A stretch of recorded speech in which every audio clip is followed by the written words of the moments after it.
And also, I made a tweet opening up about them recruiting me in 2023. vshojo reached out to me in 2023, asking me if I want to join. It was the second half of the year of 2023.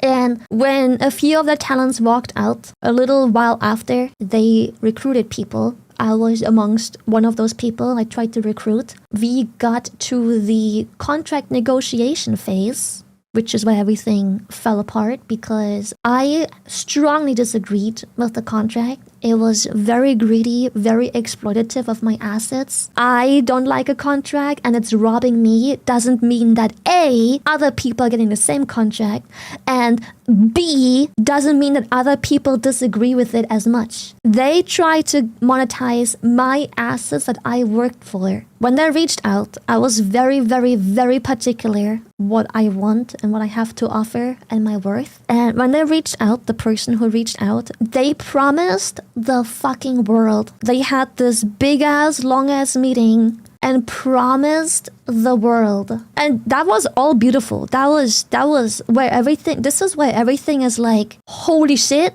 this is insane. When vshojo opened their applications way before that, I applied. And I actually made it past the first wave. Never heard anything back, ever. First of all, it was my long-lived dream to join Hololive. But they didn't want me, or rather, never looked at my application or anything. Yeah, this is before I debuted, by the way. This is a long time ago. When I saw that the vshojo girls had so much fun and they were such a tight-knit group and like collabs and hangouts and they looked like the most beautiful people on planet to me. So I applied. Didn't make it very far. Then, far later, eventually at some point, they reached out at the almost peak of my career and they were trying to hire me. So they were giving me this whole presentation of what they can do for me, which was great and all. But then we came to a list of things that are very important to me. I can run down the list super quick. I also noted some red flags that I noticed right away. My biggest contract was the revenue share. I did not like how their revenue splits with merchandise and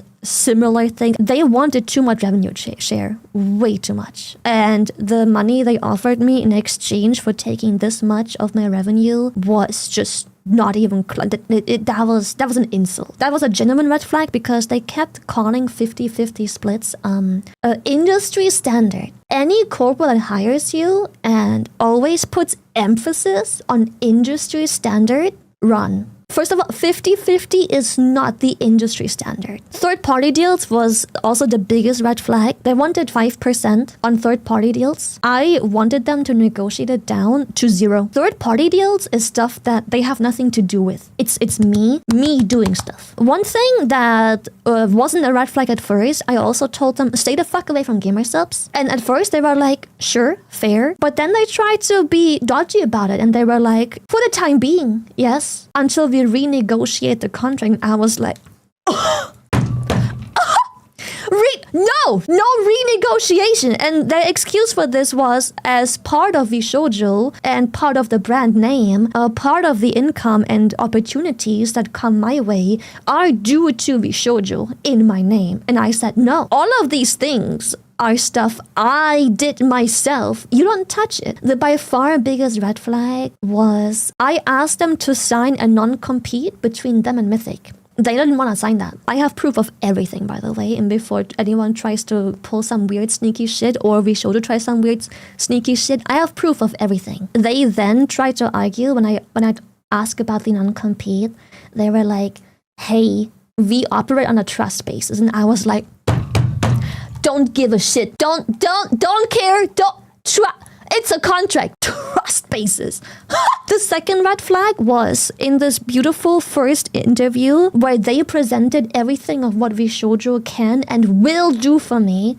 I asked straight up, put them in a contract. Everything you offer, put it in a contract. Needlessly to say, that part never happened. There is absolutely no reason to not have them in a contract. But when I ask you to put it on paper in the contract that you want me to sign, you refuse. I also wanted to argue that vshojo cannot take down whatever they want. If I make a tweet and vshojo doesn't like it, they have the right to ask me to take it down. But I wanted them to have a clause in the contract that basically makes it, you can ask me to take it down, but you can't force me. So if I don't want it, if I don't want to take it down, you simply have to get rid of my contract. And now to the people who still go like, why didn't you force? Shut the fuck up, bro. For someone who has nothing, this contract isn't even that exploitatory. It still has some icky stuff in there, but like, if you've got nothing, you can use this as an opportunity to grow yourself into something over the next 2 years. It's not bad for